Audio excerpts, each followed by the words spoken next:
revisar si esto nos deja, porque los técnicos no son muy apropiados. Bueno, Lupe es la técnica apropiada, pero en este caso yo no soy un apropiado. Primero que nada, darle las gracias a Ana por dejarnos ver el sitio y hacer este experimento de presentar un libro en la calle. Era una idea que teníamos por ahí hace mucho tiempo, pero bueno, hoy por fin se llevó a cabo. Y luego yo hoy también recuerdo a los palestinos que lo están pasando muy mal, y a todos los pueblos que lo están pasando muy mal.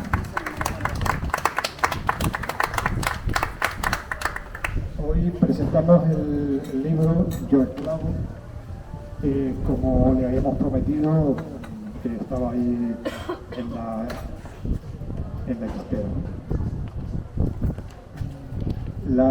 El contenido nos habla de los esclavos capturados en Berbería, sobre todo, y en Cabo Verde, por los señores de la isla de Lanzarote y Fuerteventura, o bien algunas compañías que ellos hicieron entre los comerciantes también de la zona de Gran Canaria. La biografía que tomamos viene de Lobo Cabrera, profesor de la universidad, que tiene varias cosas escritas sobre los esclavos. Y también de Ramón Díaz, que es un trabajo sobre la caña de azúcar en la isla de Gran Canaria. Decir que este libro lo llevas a cabo un poco por la rabia que te da de desconocer la historia de Canarias. Nosotros, los maestros... Esto, perdón. El fondo sur no se oye. No hay más volumen. No, ahora. O ponte aquí para abajo. Oye, ahí no oye. El equipo de producción no oye. Habla más fuerte.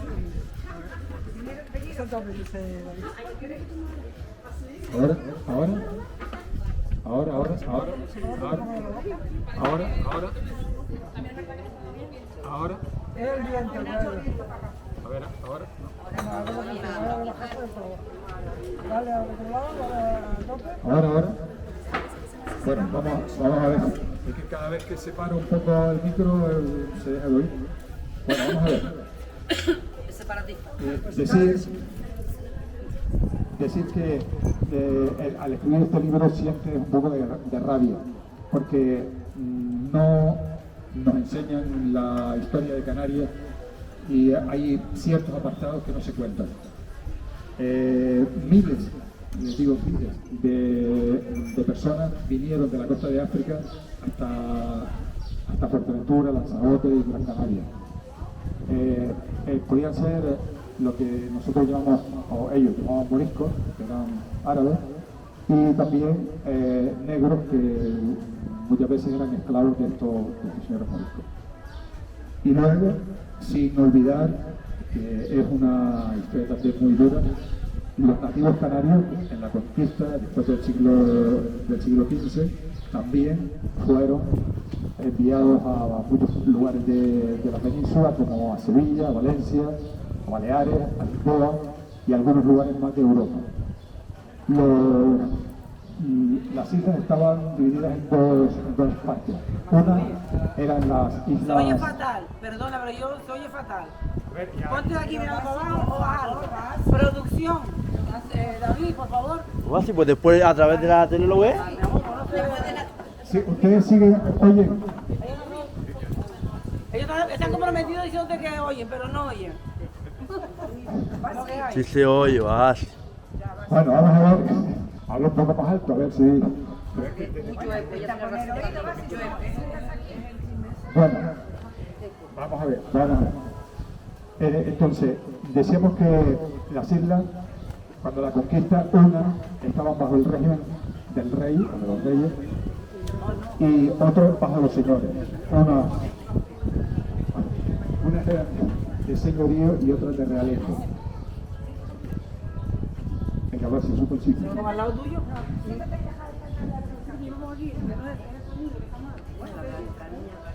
Ya los esclavos vienen desde siempre, desde que el hombre es hombre existieron los esclavos.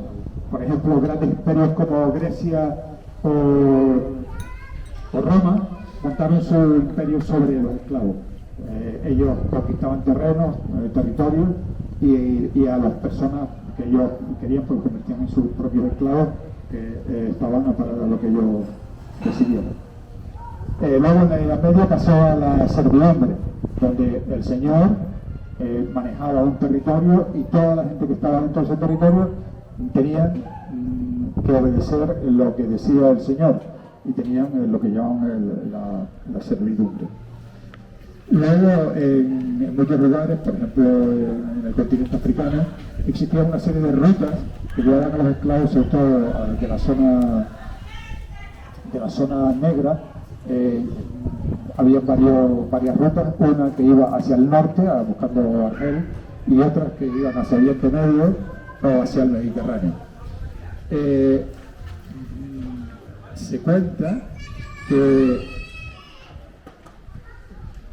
hay entre 15 y 20 millones de personas fueron esclavizadas para llevarlas fuera de su territorio. O sea, una barbaridad de gente, ¿no? ¿Cómo queda una persona esclavizada? Por varias causas. La primera, por la guerra. Cuando se enfrentaban dos ejércitos, el que vencía, pues recogía al resto de los vivos del ejército contrario y los convertía en sus esclavos. Que luego los vendían o los mandaban a las galeras a trabajar, lo que fuese necesario. Después también los hombres quedaban esclavizados por las deudas. Si usted tiene una deuda, no le quitan la casa y cosas de esas que pasa ahora, no, sino se queda automáticamente bajo las órdenes del señor que le debe la deuda hasta que se la pague, y si no se la paga nunca, pues será su esclavo y puede hacer con él lo que le parezca, como venderlo, ponerlo a trabajar día y noche. Y luego también cuando el ejército contrario se veía que iba a perder, se entregaban. En vez de que ellos los cogieran, pues se entregaban. Entonces pues ya ahí ya volvió de nuevo a aparecer la esclavitud.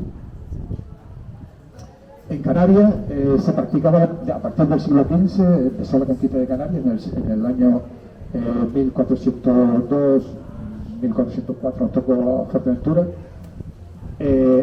Empezaron a realizar las razzias. Ellos le llamaban cabalgada. ¿Qué hacían? Preparaban sus barcos, le ponían dentro pues, víveres suficientes para aguantar durante un tiempo, soldados, marineros, y también ponían caballos. Luego iban hacia la costa de África, arrasaban con todo lo que cogían a mano, que podían ser personas, animales, víveres, enseres de la UAR, de la tribu que asaltaban, en el barco y para Fuerteventura, Lanzarote o luego para Gran Canaria. Cuando esto ocurre con cierta frecuencia y hay un alto número de este tipo de estas cabalgadas que venían a esta zona.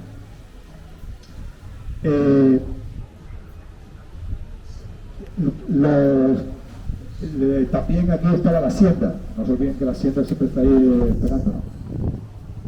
Entonces cuando llegaban con la carga, con los esclavos o con lo que traían, tenían que aportar un quinto de lo que traían. Si eran, en aquel momento eran maravedíes, se pagaban maravedíes, pues pagaban un quinto de la mercancía que ellos trajeran. ¿Qué esclavos traían aquí a las islas?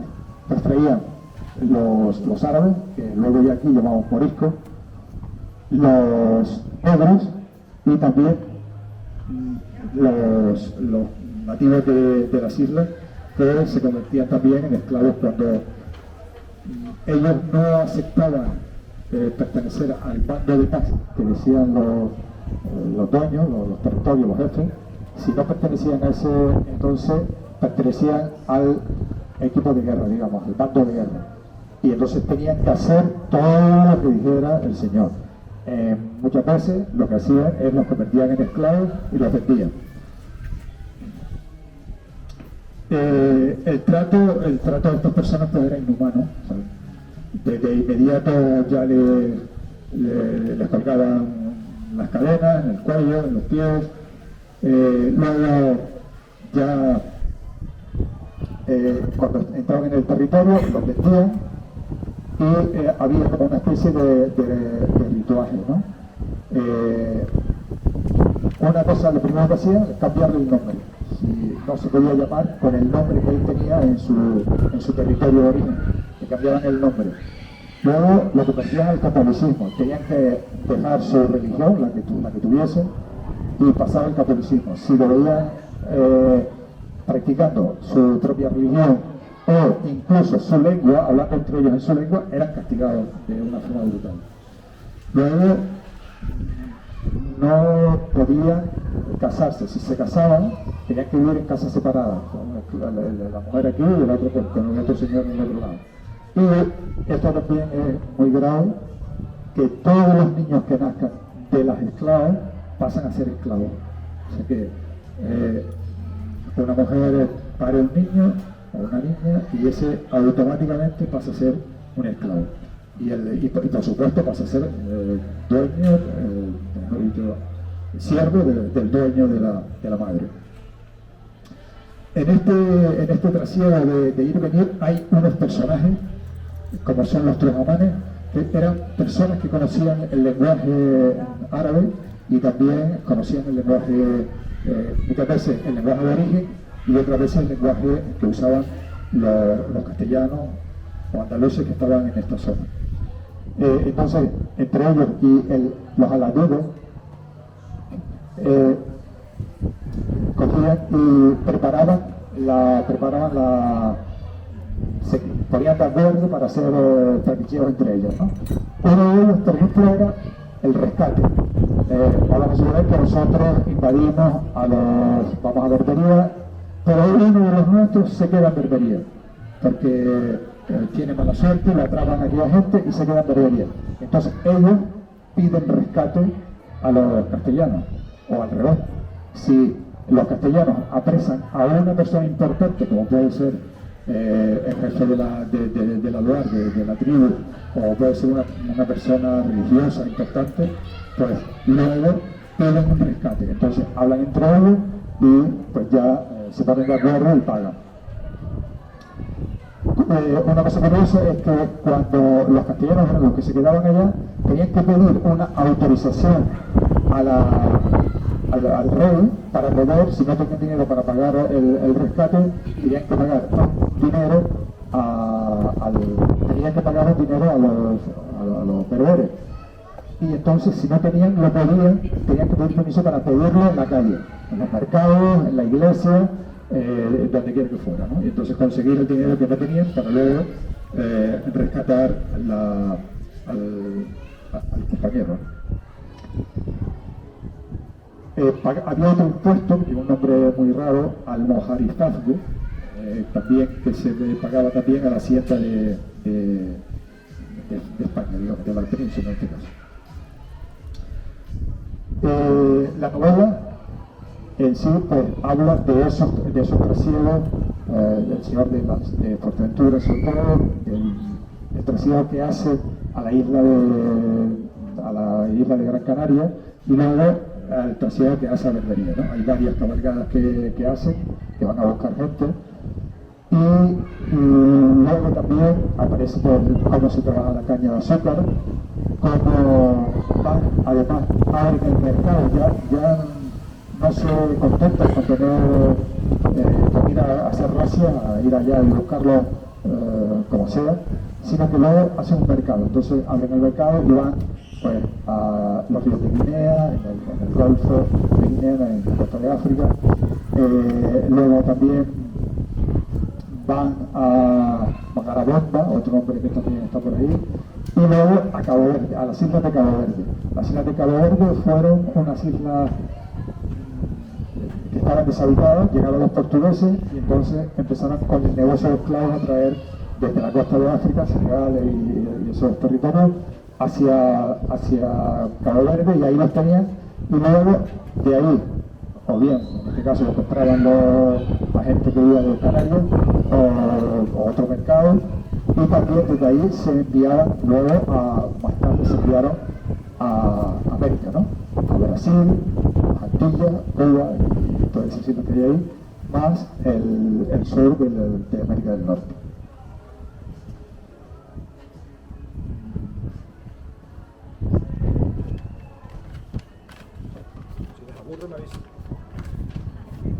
No.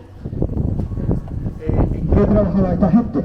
Pues cuando llegaban, ya digo que le cambian el nombre, tienen que aprender a rezar, tienen que ir a misa los domingos y fiestas de guardar, tienen que seguir la cultura de los conquistadores, ¿no?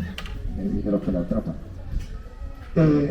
Los emplean en la agricultura, cultivan los campos en este caso de Fuerteventura y de Gran Canaria, también cuidan el ganado, y otra cosa importante que hacen es el servicio doméstico. En Gran Canaria, pues las grandes familias importantes, ricas, pues tenían varios esclavos que hacían pues el servicio, desde la cocina hasta ser el mayordomo de la casa y estas cosas. En Gran Canaria, además, se emplearon a muchos de ellos en el cultivo de la caña de azúcar. La caña de azúcar viene de la India, luego la traen los árabes hacia el Mediterráneo, y al final recae en Madeira, y de Madeira pasa a Canarias, y de Canarias a América. Y con este cultivo, que es un cultivo muy exhaustivo, porque necesita preparar la tierra, buscar el agua, plantar la caña de azúcar, cultivarla durante casi un año, cortarla, llevarla luego al trapiche, que es el ingenio trapiche, y ahí la muelen, le quitan la parte interior, el bagazo que le llaman, y ese bagazo, lo que sobra, lo emplean muchas veces como comida para los animales y también como abono para las plantas. Luego ya entra en la zona de calderas, ese líquido que sale lo llevan a la zona de calderas, y en la zona de calderas pues van poco a poco destilando el líquido para convertirlo en azúcar, y hacen pues muchas cosas. Varios tipos de azúcar, desde un azúcar refinado, blanquísimo, que es tratado con posterioridad. Luego van haciendo diferentes tipos de azúcar, y al final también hacen ron y dulces, como puede ser una mermelada o algo así.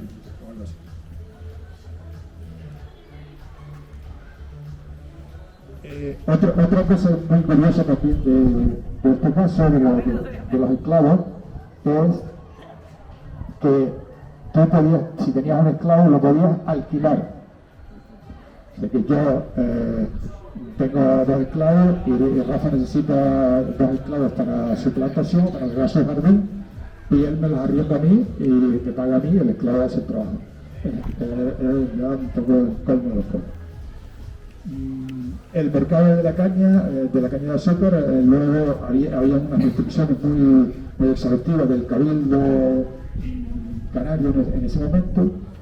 Tenían que tener unas normas muy concretas y muy exhaustas, y luego esa mercancía la vendían a Europa, sobre todo.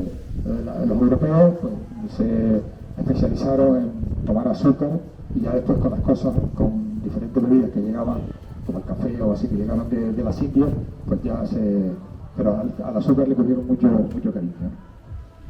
Así, un vocabulario que aparece mucho, el adalid, como dijimos antes, que es ese señor que ayuda es una ayuda entre el que hace la cabalgada y el que vive en la zona de Berbería. El Aduar, que es una especie de tribu que vivía en la zona, que ellos tenían a lo mejor pues, 20, 30 o 40 personas y vivían juntas, había un jefe. Y otra palabra, morisco, que ya lo conocemos, Bozal, que era un esclavo que no conocía nada más que su lengua, que desconocía completamente la lengua de los conquistadores. Orro, que era un hombre libre. El quinto militar.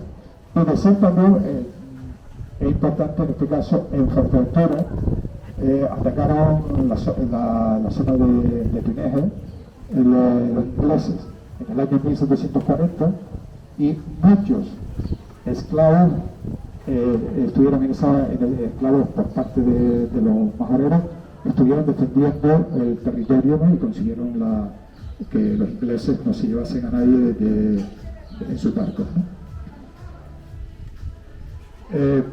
A ver si queda alguna cosa más por aquí.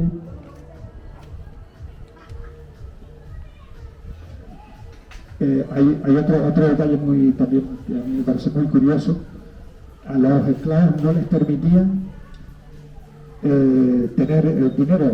Entonces ellos cuando hacían algún dinero con algún trabajo extra que hacían o alguna cosa que conseguían que vendían, pues lo escondían hasta que pudiesen conseguir el dinero necesario para conseguir su libertad.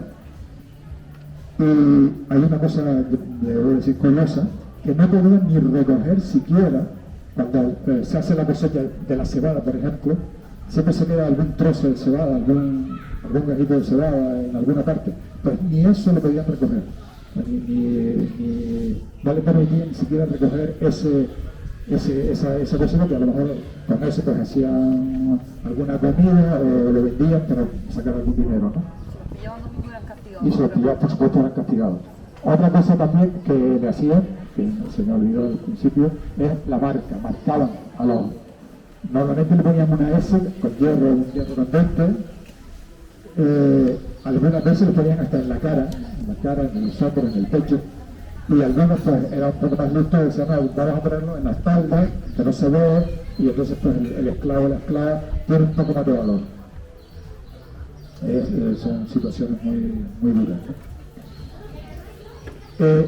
Los barcos que usaban esta gente era sobre todo la carabela. Era un barco que habían construido y elaborado los portugueses. Tienen un fácil manejo, se mueven muy bien, tienen una maniobra estupenda. Luego también estaba la nao y algunos hay un carabelón que es un poquito más pequeño que la carabela y así. ¿Cómo sabemos todas estas cosas? Porque la fuente, en este caso, Lobo Cabrera en este caso, pues utilizó. Una de las fuentes que utilizó fue los registros de la iglesia. Como todos tenían que ser bautizados, los católicos que se apuntaron, todos estamos apuntados en un registro por ahí, aunque no practicamos la religión católica, pero estamos apuntados ahí. Luego también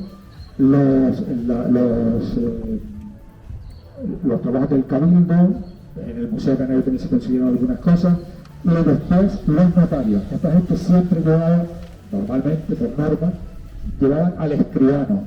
El escribano pues era el que apuntaba todo lo que pasaba. Por ejemplo, al entrar al buque, pues los nombres de toda la gente que entraba al buque y lo que pasaba, lo que conseguían, lo que tenían que llevar a puerto. Y las actas notariales, esas actas dieron mucho que ver. Y otro que tampoco se me había olvidado también, otra forma de quedar liberado era el testamento. O sea, si yo tenía un esclavo y veía que él se había portado bien conmigo, pues en mi testamento venía a fulanito de tal, se le libera, o tiene que pagar poquitas cosas, poquito dinero, y puede ya estar libre. Ahora, el otro problema es cuando están libres, porque tenías un papelito que llevaban en la mano, pero claro, cualquiera que esté por aquí puede ese papelito romperlo, robarlo, y entonces estamos en las mismas, ¿no? O sea que un negrito de estos tenía su papel, estaba libre, pero en la vuelta de la esquina alguien lo atacaba, le quitaba el papelito y lo volvía a convertir en esclavo de nuevo. O sea que es una verdadera pesadilla, una pesadilla. Es decir que como dijimos antes, está entre 15 millones y 20 millones, unos dicen 15, otros sobre 20 millones de soldados que cruzaron el Atlántico para ir a trabajar como esclavos en la zona de América del Norte y América del Sur. Luego, también, cuando eran capturados, según algunos estudios, morían el 25%. O sea que sí, había más de 100 esclavos, pero 25 en ese trasiego, antes de meterlos en los barcos, morían 25%. Y que otro 25% moría en la travesía, porque no aceptaban por enfermedades, porque no aceptaban lo que estaban pasando, porque se sentían deprimidos y se tiraban al mar, o porque los tiraban al mar, si tiraban muchos jaleos, los tiraban al mar directamente, ¿no? Sin más problemas. A ver si nos queda algo por aquí, ¿no? Decir que en el año 2021, según algunos estudios por ahí, hay unos 50 millones de personas que sufren esclavitud. Niñas que han sido casadas con personas adultas que no casan, matrimonios no deseados, la prostitución y también los trabajos, ¿no? Muchas veces son niños los que trabajan en las minas o algo así y viven como esclavos que están ahí, ¿no? Pues eso son más o menos 50 millones de personas. Pues, no sé, yo creo que ya. Sí, tengo que decir además, bueno, que mi equipo lo compone López, que está ahí de correctora, mis dos hijos que me echan una mano, Silma y Doque, que me echan una manita en lo que es la parte gráfica, y Lorenzo también que echa una mano, y luego tengo a Fakai, que es la nueva sabia, que es el que nos incordia todo, ¿no? Bueno, pues espero que hayan aprendido alguna cosita. Yo he aprendido muchas cosas haciendo este libro. Ahora vamos a poner ¿qué? ¿De qué trata el libro? Sí, ya lo dije. Sí. Dije que el libro trata de la esclavitud en las islas de Lanzarote y Fuerteventura y Gran Canaria. Está basado en situaciones que pasan a personas que pudieron estar ahí en ese momento. Esclavos canarios, esclavos negros, esclavos moriscos, y la situación del señor de la isla sobre todo, que se hace a su antojo. Bueno, vamos a ver esta situación, a ver cómo nos sale. Cuando Domingo vino y me enseñó este último libro que él escribió, a mí personalmente me tocó muchísimo la sensibilidad, porque como sabéis, yo nací en Brasil, y en Brasil, en Salvador Bahía, mi tierra, allí se ha vivido la esclavitud de una forma, y todavía la llevamos dentro, y yo me emociono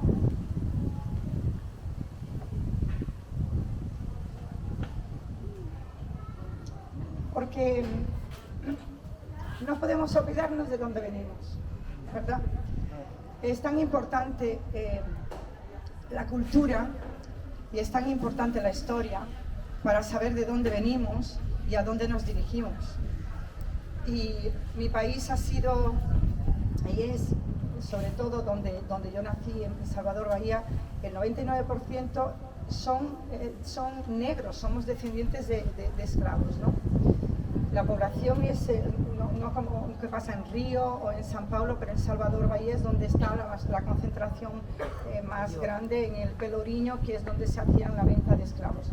A mí me sensibilizó muchísimo este libro por eso, y quiero darle las gracias porque de verdad que es una pasada, y decirles que gracias por haber venido, que tenemos que apoyar a la cultura, apoyar a los escritores de nuestra isla, todos los que vengan de fuera también, pero de nuestra isla, que son los que nos están dando el carácter y las cosas bonitas que podemos encontrar en la isla, ¿no? Nuestra información, y bueno, pues darles las gracias, y este es un sitio para ellos y para nosotros también, ¿vale? Pero muchas gracias por haber acudido, y nada, gracias a Domingos también.